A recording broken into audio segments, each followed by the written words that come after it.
আজাদি না গুলামি, আজাদি না গুলামি।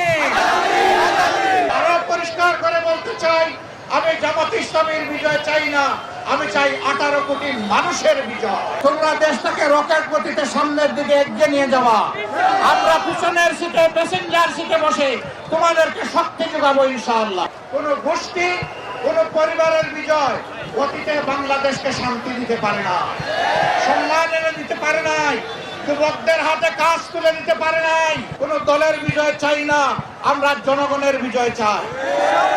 ইনশাআল্লাহ আপনারা আমাদের সাথে থাকবেন, ঐক্যবদ্ধ থাকবেন, আমাদের ঐক্যের বিজয় হবে ইনশাআল্লাহ তাআলা। নির্বাচনকে সামনে রেখে নানাবিধ ষড়যন্ত্র করা হচ্ছে, আমরা ও সমস্ত ষড়যন্ত্রকে ভয় পাই না।